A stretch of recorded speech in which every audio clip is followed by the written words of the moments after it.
Hi, everyone. Welcome. I see we have 53 people here already, so we're really happy that you're here and excited to get started.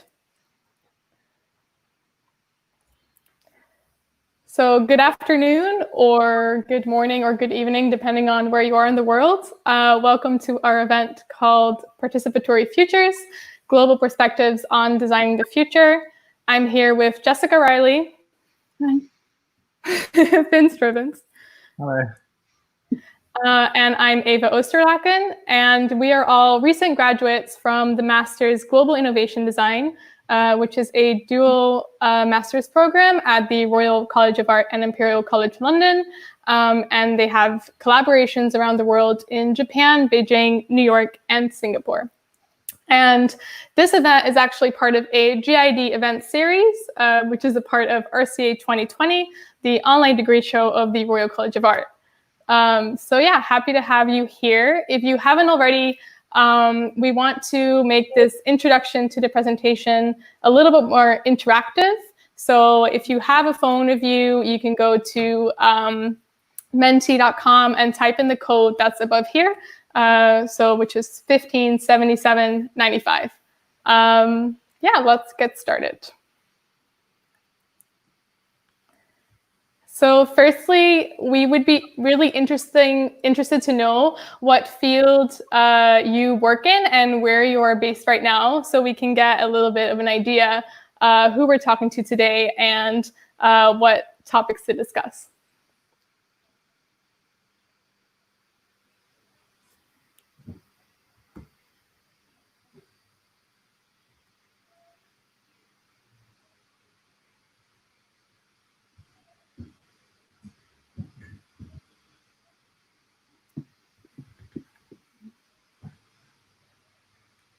That's great, GID.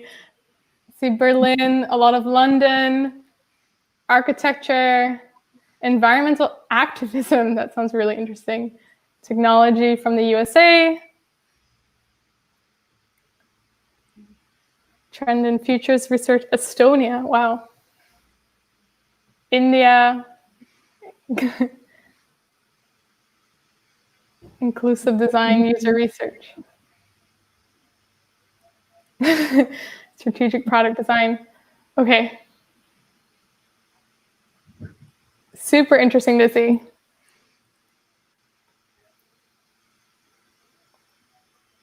All right, I feel nervous now to present when I'm reading all of this.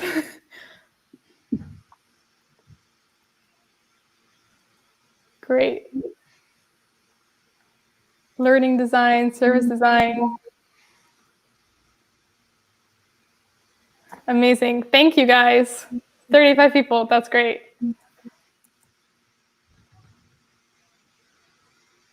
So let's start with just a tiny bit of context. So, COVID-19 and probably all of 2020 has kind of laid bare the need for societies to build a new normal. So people are increasingly aware of the world changing and of the need for the world to change. So what kind of change do we want? How do we make it happen? And who should actually be creating it? So that is what our talk is about today. Participatory futures. So the point of this event is to give 3 different definitions on participatory futures. Today more, let's say, from a design perspective, because we all studied on this design course. And this topic is kind of a theme that each of us has been working on in different ways in the past 2 years. So we'll share a little bit of our work and also a little bit of our vision around this topic.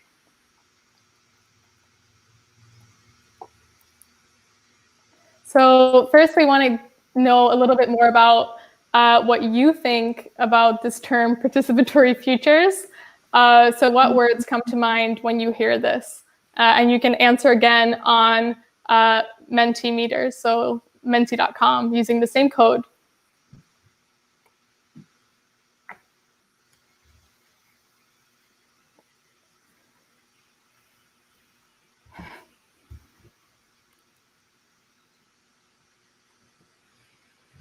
Community, collaboration, I think the words become bigger, like if more people have the same word, decolonizing futures. Have the same ones.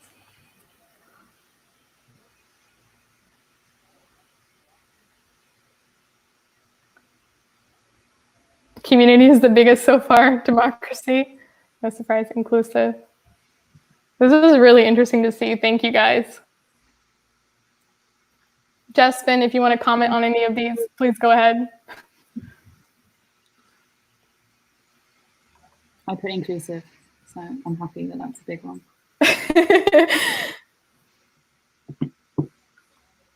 I'm interested by high tech as well, which is not something that immediately springs to mind for me, but resonates with a lot of the technologies that are being used for distributing democratic processes. So I think that's very interesting. Yeah, I completely agree. Looks like inclusive is winning.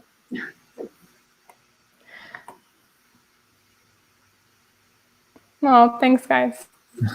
All right, let's continue. Maybe we can come back at the end if anyone has any change of hearts. Yeah, sounds good, like a good idea. All right, so yeah, today we're just gonna talk from 3 different perspectives. So I wanna stress that, of course, we need like many different perspectives on this topic. So I'd love for you guys to comment about what you think as well. But yeah, each of us, although we studied at the same masters, we have different backgrounds and have been focusing around different topics. So first, Jess will speak about how spaces and places that we live in can be more participatory. And I will speak about building a participatory future through civic participation. And lastly, Finn will speak about how the public could shape the future through science. So after that, we will have a discussion about your comments and questions. Please do ask questions during the presentation. That way we can get started right away. And also, I would be interested to know what is your definition of participatory futures and what are some obstacles and opportunities. We can talk about them after. So without further ado, I'm going to pass over to Jess.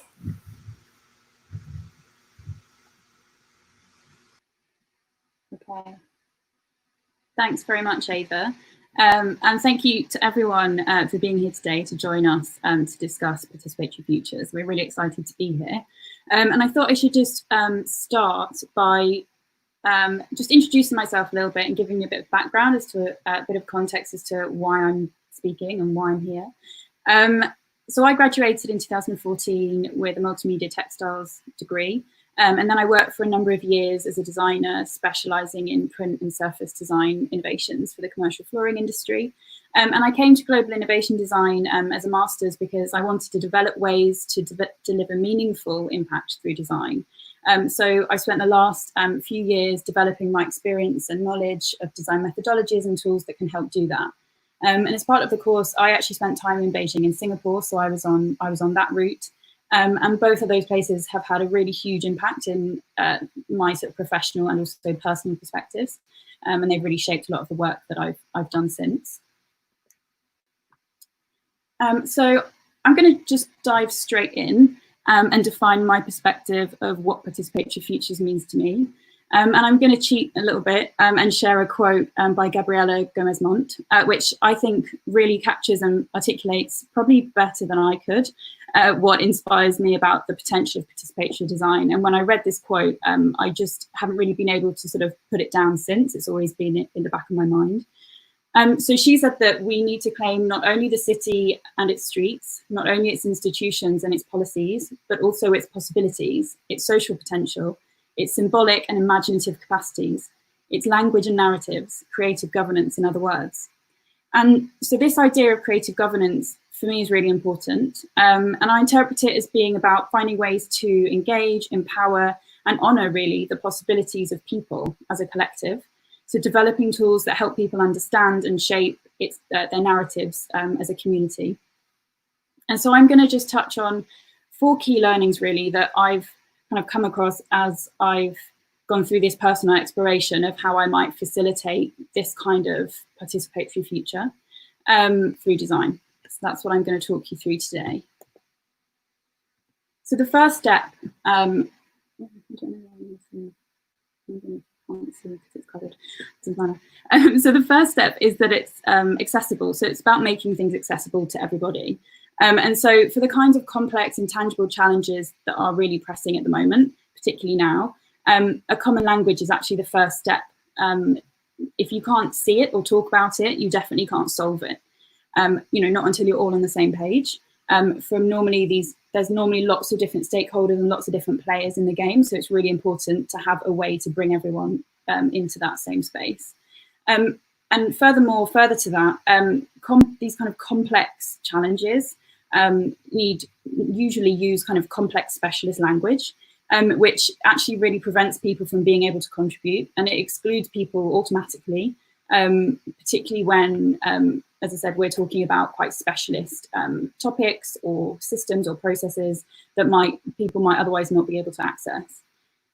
So primary role that I perceive I have as a designer here is to break down that barrier and to use inclusive tools and methods that are sort of playful and creative to help people contribute their perspective and experience of something in an accessible way that at first might felt overwhelming. So on the left-hand side of the screen, you can see an example from my recent project, Aesthetics of Place, which is my graduate project, where I spent some time at the beginning of the project having to really think about how to define what aesthetics of place means. And the way I did that was through visual ethnography and photographing. And I came up with this kind of, you can see this visual definition of behaviors, materials, objects, and colors that we can use, and we can look at these particular elements to understand what makes a place feel like ours. So this was a part of the project that was really, really fundamental at the beginning to make sure that I could then take this to experts and I could take this to the community and I could then start having meaningful conversations. And on the right-hand side, there's an example which is from the same project, which is participatory workshop materials. And these are designed to help communities self-identify their aesthetics of place and define what they mean to them specifically. So again, giving an opportunity for people to really speak the same language. And these things help to facilitate a conversation around aesthetics as a way of understanding community values and the places we share and what we aspire them to be in the future.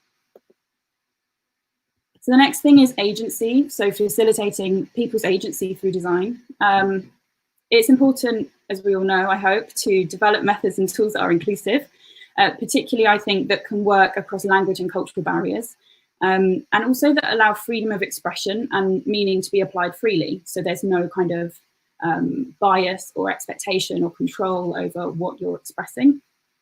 An example of this was a workshop that I did when I was in Singapore that asked people to make a postcard to send to someone to illustrate what Singapore feels like to live there. And by using these kind of basic kind of shapes and primary colours, these cards act as mitigating objects that were able to support self-reflection and communication of quite complex personal, political, and actually cultural insights, so that I, as a kind of outsider, could get a better understanding from the perspective of the people that live there, what it was really like and what Singapore meant to them. And so the next thing is sustainable. So developing systems that are inherently support the agency of the community itself. So designing adaptive tools and methods and systems really capable of development and growth, and creating sort of sustainable and resilient communities long term, rather than just a kind of immediate action that has a short-term effect. And so, for example, part of the outcome for the Aesthetics of Place project was this adaptive and participatory methodological framework that was designed to support communities to uncover, define and shape their aesthetics of place that make their place feel like theirs, whilst at the same time offering external parties a method to more sensitively understand and respond to the current and future aspirations of the community that they represent. And so it's intended really as a sort of roadmap for the process that I've started already, that is sort of ongoing and still being developed. But it's an idea to sort of have this roadmap that can be continually sort of developed through implementation. And then finally, for me, it's about looking at how we can make it visible to the right people. I mentioned at the beginning, there's often lots of different stakeholders, and there's lots of different ways that you can communicate to those different stakeholders within a challenge. And so this is about using communication methods that are appropriate for the application and the individual project and circumstance, and not just kind of having a copy and paste approach. So, for example, in this case on the screen, you can see this was a visual aesthetic summary as a result of the workshops that I mentioned just before. And this was able to communicate a sort of visual definition of what the aesthetics of a certain place mean to the people that live there. And so this could then be used to inform planning and strategy documents for sort of local development in the future. Illustrating sort of hard data as evidence of these types of participatory methods and sort of research-led design is really, really challenging. It's really hard. But what it does provide, and that is equally as valuable, is this kind of localized place-specific data that really can help to develop places, I think, that have a really, could have a strong sort of sense of place and social cohesion. Seem to have lost my last page. So that's my very brief summary of my personal experience and exploration of participatory design. And as Eva touched on in the introduction, there's not one way of doing it, but I hope that, for me, I hope this discussion that we're having today can be a sort of starting point for some really interesting conversations and possibly collaborations to continue developing these participatory methods and help continue to capture that creative and social potential that we could really do with right now. So with that, I'm going to hand back to Eva, who will, I think, talk about her perspective for you now. Thanks, Jess. That was lovely. I'm sorry you lost your last slide. It's okay. Oh. That's all right. Okay. So yes, I am Eva, as you guys will know by now, and I am a Dutch-American designer. And my previous background was in industrial design. I studied at the Delft University of Technology. So a lot of my projects do come from a more traditional design perspective, but then looking at it in these, new questions. And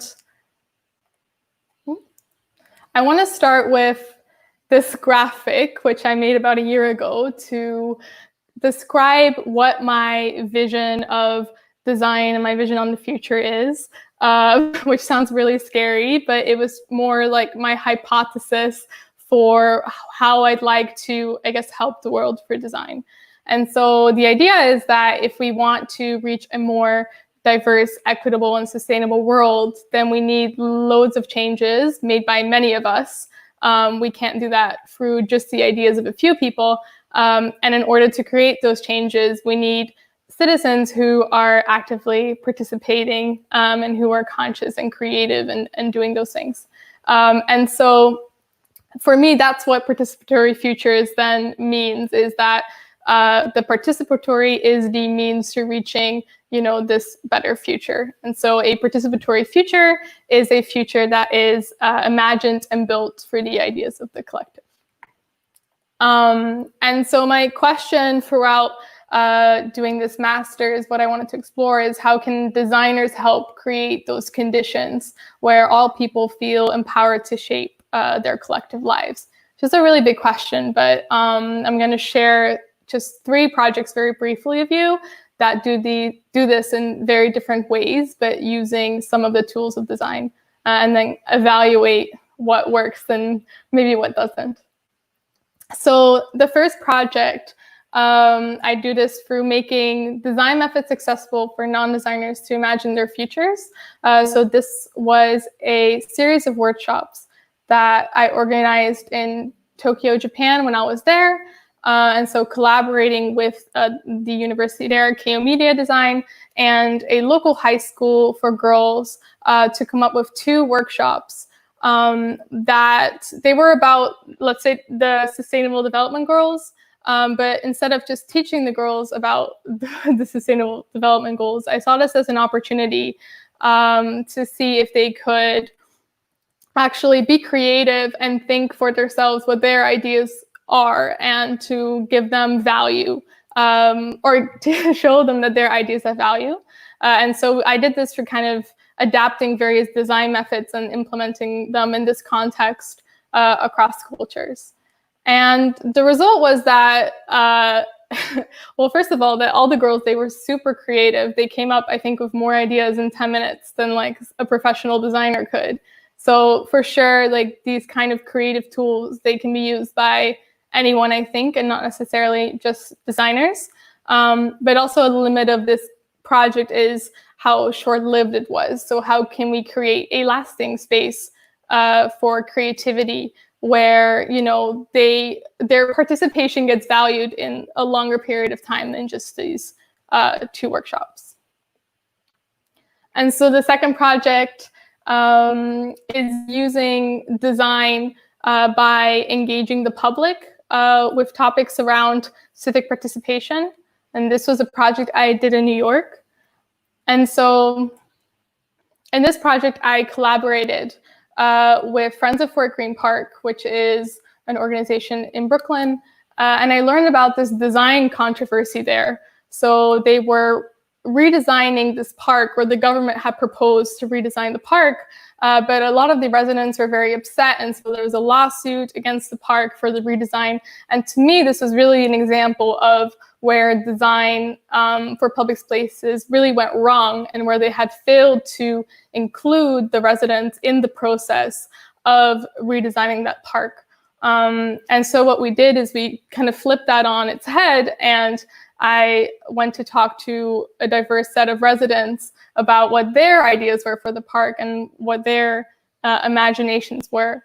And then after that, translated those ideas into this big illustrated, you know, installation work that then could communicate that back to the public, and more people could engage with this question about, you know, who should be designing this park. And so learnings and limits from that was that it was a great way to kind of embrace controversy and, you know, critique almost the design profession as well. So where maybe where it goes wrong. Also, there's a huge power of telling stories and then making things visual, because things do have to be interesting and sometimes in a visual language for more people to be able to come and learn about it and to contribute their own ideas. Also being open with the outcome, so letting a design process shape the outcome. And a limit would be that starting conversations is a starting point, but is it enough to for sustained change? So the last project is using design to address the perceived lack of participation. And I did this for my final project specifically for youth civic participation, and doing a more, let's say, traditional design process where I, you know, researched the complexity of the situation, and then looking at different narratives. You know, what does the government think? What do young people themselves think? Reframing what actually this topic is about. And finally, actually coming up with these directions, and through co-creation, actually coming up with a concrete proposal for a platform that could be implementable, which is Citizens in the Making. And the learnings and limits of this is that as a tangible outcome, it does make it possible for it to be longer lived, and for it to, you know, kind of grow over time, and people to give sort of feedback on it. So maybe the potential for impact is greater. Also, through this project and through modeling sort of the situation, it kind of makes it possible to maybe measure the impact of social innovations like this in the future, although this is very difficult. And a very big limit for this would still be, how do we impact the whole journey?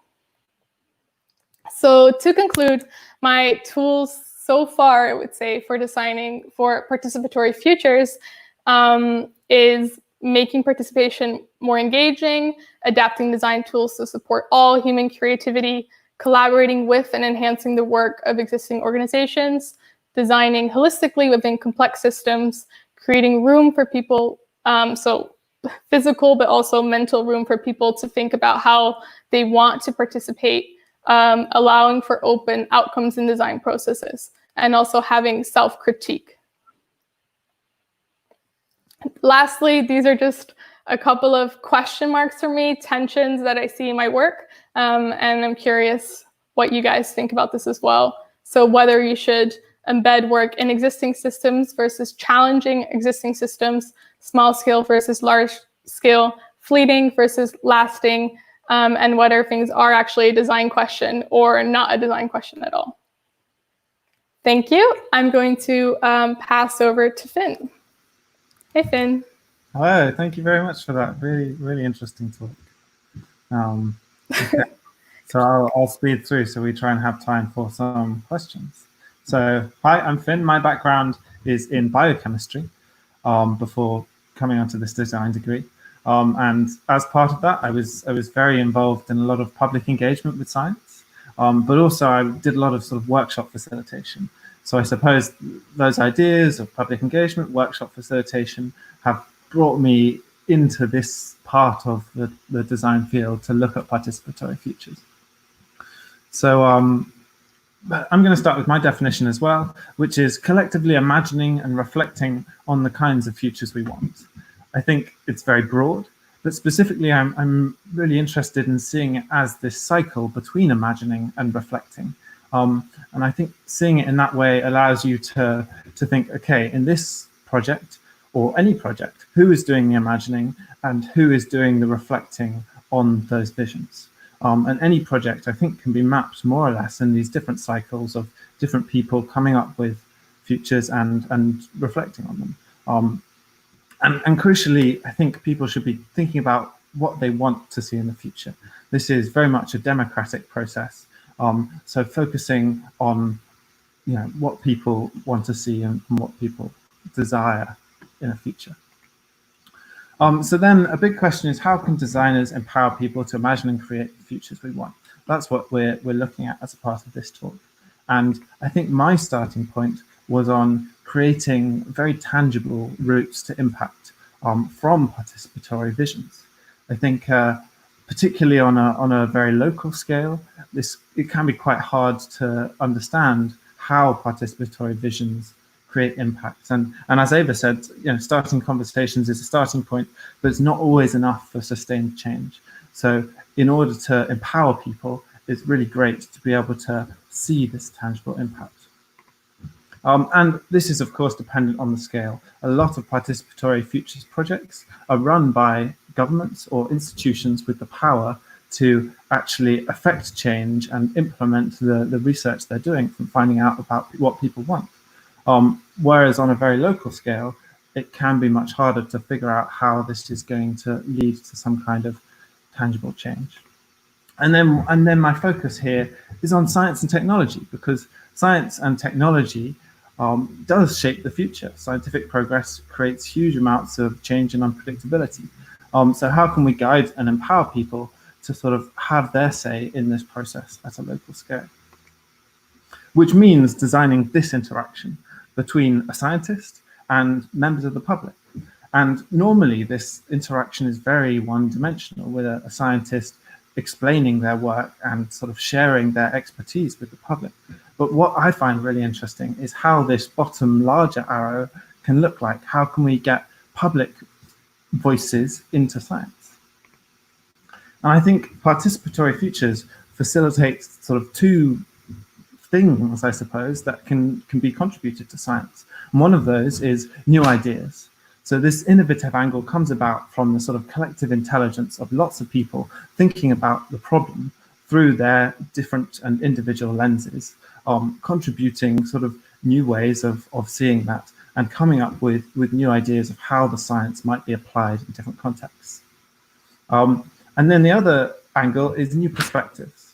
And I think this democratic angle is really important to make sure you're not just using people as a sort of brainstorming tool, but you're actually giving them the opportunity to shape the conversation in whatever way they want to shape it, and to express genuine views on the science, perhaps genuine concerns they have with it, to be listened to by the scientists.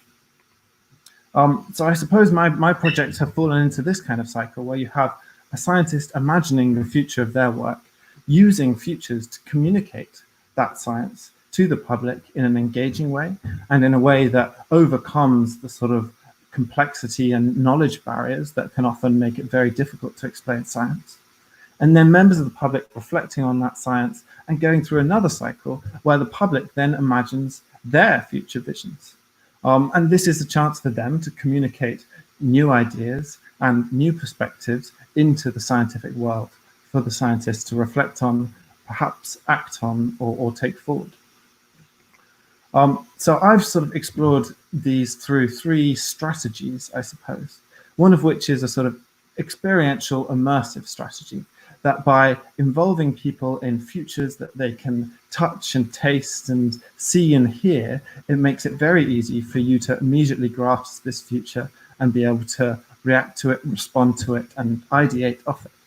So in New York, I ran a workshop with GenSpace, which is a community biology lab, where I worked with lab-grown meat scientists to create a future restaurant where diners tried different samples of fake lab-grown meat that was inspired by real science, and then took that forward into a workshop where they imagined their own future restaurants with future dishes and new kinds of science that could evolve off the back of the work that was presented to them. Another strategy is very short-term, short-scale workshops. So this was a drop-in workshop at the Design Museum in London based on Martian geology. And the idea was that people could contribute for a fleeting 10-minute interaction where they'd come up with some sort of idea based on one of these exercises, and that would then build off other people's ideas, linking each idea or each section, each exercise together with a piece of string to slowly create very detailed ideas, but also more expansive worlds, and to be able to visualize how they were building off one another. So this was an experiment in how really short interaction could still lead to an interesting future that's capable of providing new ideas and perspectives. And then in these COVID times, I think it's also important to look at how we can do it virtually. So I ran a futures process with a load of space miners. I interviewed about 20 space mining experts and talked to them about what they thought the future would look like, and translated these into audio scenarios. And then in a public workshop, people listened to these scenarios, they shared their thoughts on these kind of futures, their concerns with them. But then we also ended up creating objects from the future inspired by the work of the researchers I was collaborating with, and putting that into new contexts. So I've shared a few strategies, and then across all these strategies, I think there are a number of consistent tensions. I couldn't possibly share all of them here, but here are three I think are important, and one of which is the depth versus the breadth of participation. I think that's the case in any participatory futures project ever, which is why I think it's good to have here. Are you trying to have more of an in-depth deliberation where you reach more interesting ideas and more new perspectives with just a very few people? Or are you trying to allow people to participate very broadly, but maybe with less outcomes? Then there's the emotional engagement versus intellectual engagement. While a experiential scenario allows people to be immediately engaged and to feel the future and react to it in a very intuitive way, it might not engage them with the actual sort of details of the science enough that they can form ideas that are very relevant to the scientist and might be of use. So I think that's another challenge. And then the resolution of the future, I think, is important. What I mean by that is that if you have an experience or an object that is very well defined, very well built, and it lends itself to immediately sort of making you think in detail about the future, that's brilliant. But it does limit the number of times you can go through a cycle of imagining and reflecting, because you can't build very high resolution objects each time. Whereas if you have very quickly prototype low resolution images of these futures, then it allows many more people to sort of express them much more quickly. So maybe we can discuss some more of these in the Q&A session, which is up next. But thank you very much for that. Thank you, Finn. That was great. Yeah, so we now want to start the Q&A. So I don't see that many questions yet in the chat. So maybe take a minute and think of your question and drop it there, and then we'll get on with it.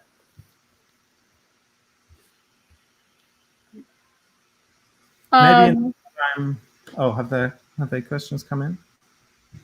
No, go ahead, Finn. Well, in the meantime, one of the questions that I think we had lined up as something interesting to talk about was how do you decide who gets involved in the participatory futures processes that you organize? Jess? I can say from my experience, I mean, so for me, so far, it's sort of been of the context and of the specific circumstance as to who is there and who should be involved from a kind of, as mentioning, like stakeholders, but like different relationships within the challenge. So identifying who those people are and then approaching those people to get them to interact and participate in the process.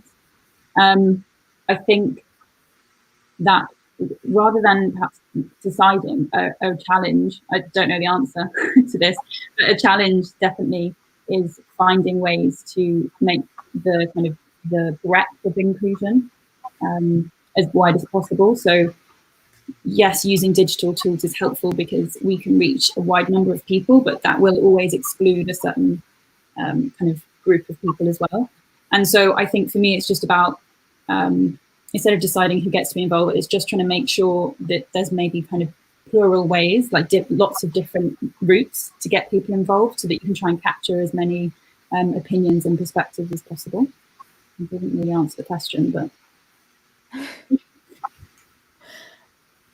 I think it answers the question. I have a question from, let's see, Catalina. She says, has a question for Finn. What relevant differences did you see between workshops online during the pandemic and the previous ones?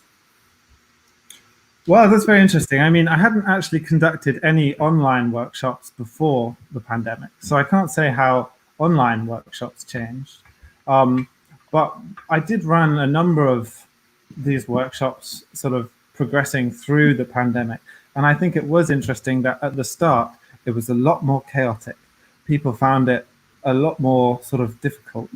And I think the more, whether it was prototypes I ran or the more different types of session, I think not just me became slightly more competent at it, but I think the people in these workshops were also much happier using the kind of digital tools that we were using. In terms of how it differs having a virtual conversation versus an in-person conversation, I think the breakout rooms are actually a really brilliant feature that allows a sort of level of privacy and intimacy that can enable people to talk about things in a sort of, I don't know, a more personal way than if you're in a big room when it's very noisy and it's sort of an event or an evening. I think there's a completely different vibe, which does lend itself to a different type of participation. Yeah, there's also a question from Gemma. What tips do you have to ensure participatory futures research is inclusive of disabled people? I'm not sure, maybe Jess, do you have an idea? Yeah, I mean, I think that so if this was a project that I was kind of looking at in front of me, the first question I'd ask is, because I myself I'm not disabled, so I would want to find people who were able to give me insights and perspectives that were real experiences of theirs, and that and ask those questions at the beginning, because I think from where I am at the moment, I wouldn't be able to kind of say, okay, this is what I would need to do, because I don't actually know at the moment. So I think that's probably the case for a lot of designers when you're kind of faced with this new challenge or a project. It doesn't have to be within your field of expertise, but you can kind of look at a challenge and figure out how you get to the point where you do know. And so I think, or have more of an idea. And so I think my first step would be to directly work with people and ask people and get them involved right from the very, very beginning, so that I'm making as little assumptions and kind of bringing in my own kind of thoughts and imagination, really, which is actually irrelevant at that point. So my advice would be to get as soon as you can and speak to people that should be involved. Yeah, I also think like what your work does really greatly is that, you know, you kind of created this language that was more based on more the intangible or on color and experiences. And so that to me already feels, you know, as a way to translate things from just written word. And I could imagine that, for example, if you were working with people that didn't have vision, that you could do that as well with sound or other things in, you know, the environment that people experience. Mm-hmm. That's really cool. Okay, next question. From Stephanie, how did you measure, quantify impact of your futures work? Ben, do you want to start with that one? Yeah, well, I think measuring and quantifying is difficult, because I'd say probably most of us are using much more qualitative methods of working out how successful they were. So that's not necessarily attributing numbers to those things, but sort of or measuring the success by talking to people and finding out how, say, their perspectives have changed, what they think of the ideas. Lots of my projects, I took the ideas that came out of it and showed them to experts in the field and said, you know, what do you think of these ideas, and sort of forced them to answer, how are they making you think differently about this subject? And then you get into an interesting conversation. But yeah, there's always, after these conversations, you have to analyze them and think, okay, what did we actually learn here? It can be tricky. Yeah, I also want to tie in this question to that discussion about, you know, let me read it first. Do you have any thoughts on how participatory processes could or should better inform policy and legislation processes, e.g. in built environment, so that strong new ideas can become reality or tried? I think it ties in with that as well, that, you know, there is a very important part of trying to evidence some of these participatory methods, so that then you can go into conversation with maybe, you know, people working in policy and legislation, because they do need to see that whatever you're working on has impact. And I don't know the answer to this, but I think definitely collaborating with those parties as well, and learning what data they then need. And in my work, I've tried, you know, to kind of build these models that then can form a sort of shared understanding around a certain topic and could then lead to measuring it. But yeah, I don't know if you guys have something to say about that as well. I think the point you made about speaking to experts and understanding from their perspectives what they need to be able to make it actionable. That was something that I tried to do with the Aesthetics of Place project. So I was talking to different architects, urban designers, and trying to understand and planners even, and understand what they wanted to be able to, or try and understand what they wanted or needed to be able to communicate the kind of value and the benefit and the kind of next steps forward, and then be able to take it on as their, and take it on and collaborate with it properly. Yeah, so I agree with that point, Eva. Yeah.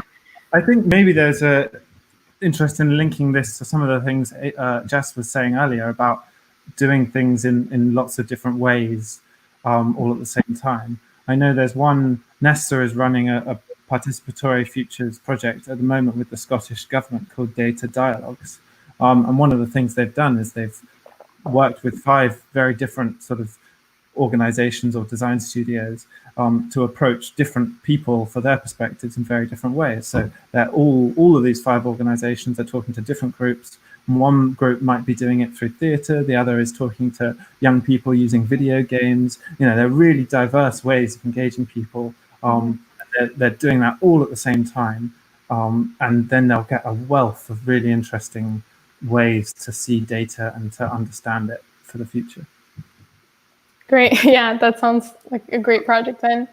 I have a question here.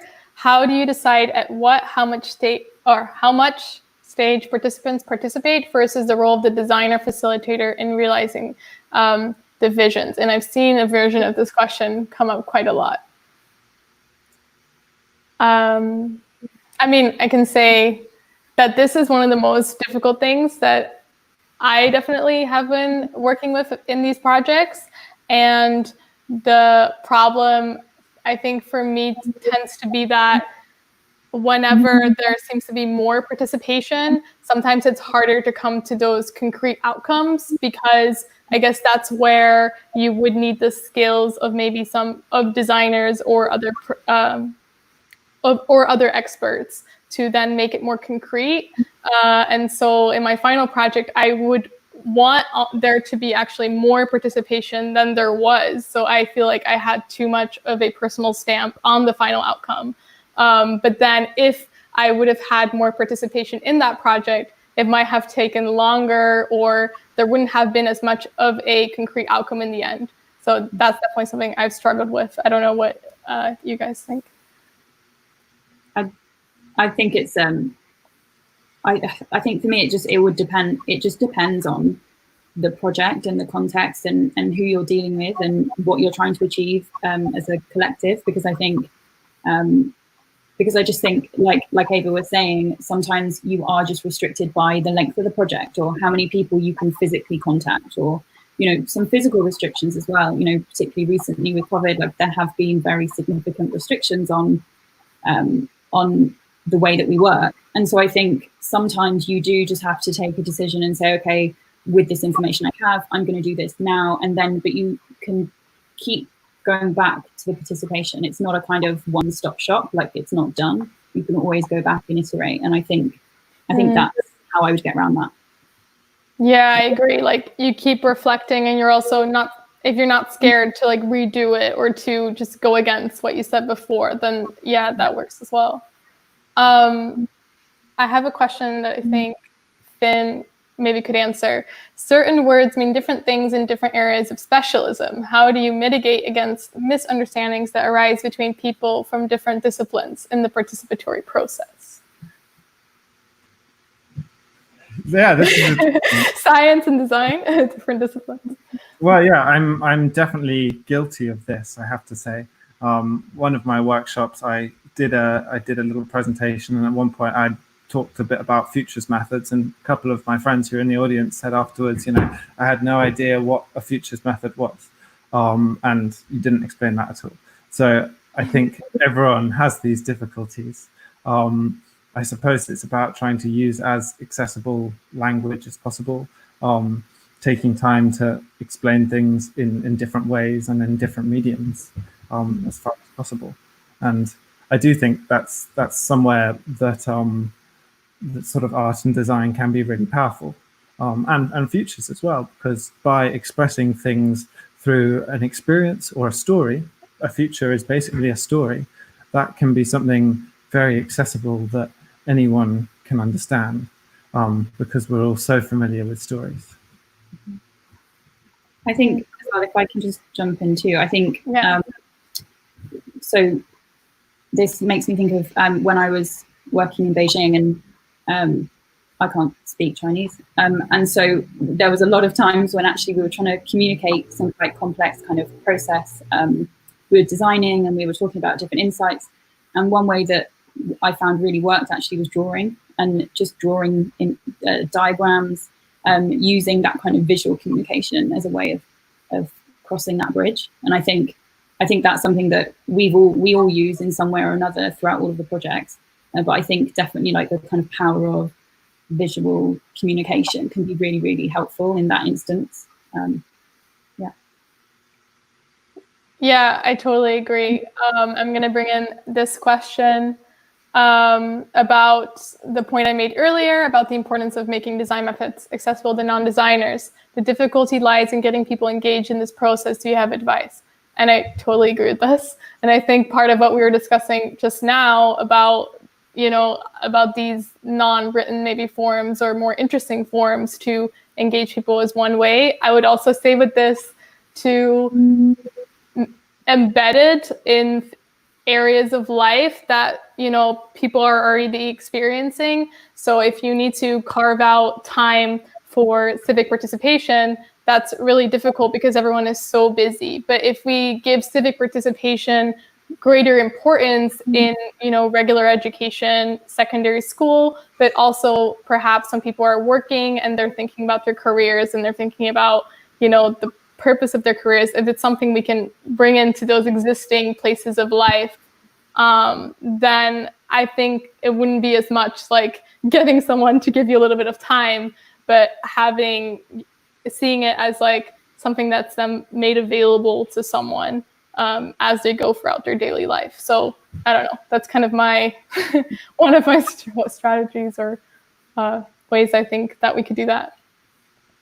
Yeah, I think using familiar tools like, you know, social media and things like that are just really helpful, because I think people are already, like you said, they're already perhaps going to scroll through Instagram. So if you're presenting information or kind of activities in that medium, then I think people are already familiar and kind of comfortable with interacting in that way. So I think, yeah, anything that you can kind of just slip in is helpful. And combining it with sort of things they're already interested in, or things that are, I mean, obviously you want the design process itself to be really fun. I think that's a given, because otherwise people won't want to contribute their time. But yeah, for example, when I was doing the dining experience, you know, I think people mostly came to that because of the chance to try lots of food from the future in a weird sort of wacky restaurant thing. Yeah. Be afterwards to take part in this fun workshop. But I don't think advertising a workshop about food on its own would necessarily have had the same appeal. So, you know, it's about sort of tag teaming these events together and trying to work out how you can make these interesting combinations. And that's definitely one value of design in those projects as well, is just to make it fun and engaging and that people will want to come to it. Okay, I have a question from Gabby, and I think we have time for 2 more quick questions. How do you ensure participants are all represented? Jess, you mentioned your project for a community. How did you or would you approach it to ensure diversity? So I think this is just one of the hardest things about participatory design. So I think as a designer, as someone doing it, you want everyone to be included, because you want to feel like you've really really done a good job at collecting all those different opinions and perspectives. But I think I just think the way that I try to approach it and would in the future approach it is by just like actually what Finn and Eva have already talked about, is using lots of different ways and methods to reach different groups of people. So understanding that one way isn't going to fit everybody. I do think working with kind of tools that people are familiar with, like Finn was saying, organizing things that feel exciting anyway. They don't feel like it's a community engagement workshop process or something that they're going to sit there and then spend an hour of their time and then perhaps not ever hear anything again. They're actually feeling like they're going to get something from it. I think that's really helpful. I think the digital shift that's happened because of COVID is helpful in many ways, because I think people are kind of already spending their time online, and that's a really great channel to be able to reach people. But I just think that to ensure diversity, I think is really, really hard. But I think you can try and do a good job by using lots of different channels, as many as you can, really. Yeah, I feel like this is like the overall theme today, right? Like you need, for a diversity of perspectives, you need a diversity of channels, but also projects and different people working on it. And yeah, there's not going to be one way to do it, and we shouldn't want one way to do it. All right, so I'm going to end with the last question. Let me find it. From Jan, what would you do differently with each of your projects in hindsight? And let's keep this quick because we're almost out of time. So 1 sentence each goes. Finn. Well, I have to start. Yeah. the pandemic. I go second. What? I'll go first. Okay. So what I would have really loved to have done is, and would like to do now, is focus and is to be able to implement this project in a real life scenario. So working with a specific place, a specific project, and a specific kind of community of people to really look at developing the workshops and everything that I did, and really being able to kind of create and see this impact that I think could be made. So that would be what I wish I could have done. No, will do in the second version. Thank you. Are you ready, Finn, or do you want me to go? Yeah, I'm ready now. I think I would have taken more time at the start of the project to sort of spend with the scientists I was collaborating with, getting a really sort of deep and integrated understanding of their research, their goals, exactly what it is they're trying to aim for. Because I think it would have made it a lot easier later down the line to design a process that then fed into those and contributed them ideas that are very highly relevant. Yeah. Now I forgot what about mine. Oh yeah. No, what I would really want to do differently with my last project, which is the Citizens in the Making one, is, and this was partly due to COVID, but let's say for the future project, make it more participatory beyond having kind of, co-creation and prototyping sessions. So if I would continue to develop it, I would want to make a team made up of young people that are all working on different aspects of the project. I think that would be really cool. So that's it for me. All right, let's wrap up. So thank you all for joining us. We hope that you enjoyed the session. We are happy to answer any more questions that you have. You can send us an email. I'm going to drop some links and contact information in the chat, so you can use that.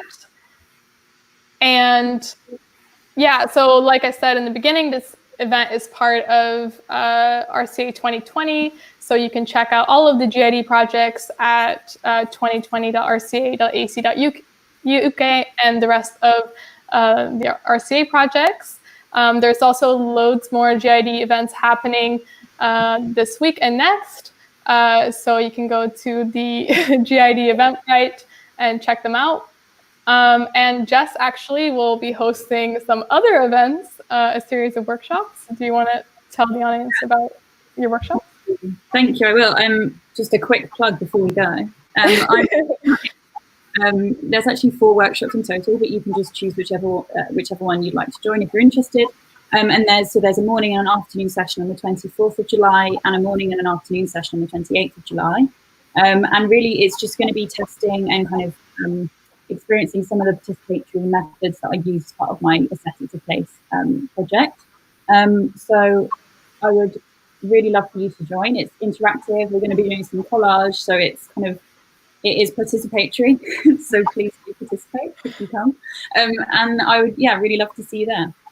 So sign up on the Eventbrite link that you shared. Great. Finn, any last words from you? Any plugs? Oh, no plugs, but I think maybe when we sign up, when we sign off, we could leave up for a few minutes that slide with the word cloud. I think it would be nice if anyone wants to contribute any more things that they've learned in the course of the discussion, or even just have a chance to check it out a bit more and see what everyone else thinks about this subject. I think that would be a nice way to sign off. Yeah, I love that. I'm going to work on putting it on there. Yeah, Sounds sorry. Good. No, it's all right. All right, everyone. I hope you have a great day. I know I've really enjoyed this discussion, and I hope you enjoyed it as well. All right, signing off then. Thank you. Bye-bye. Bye.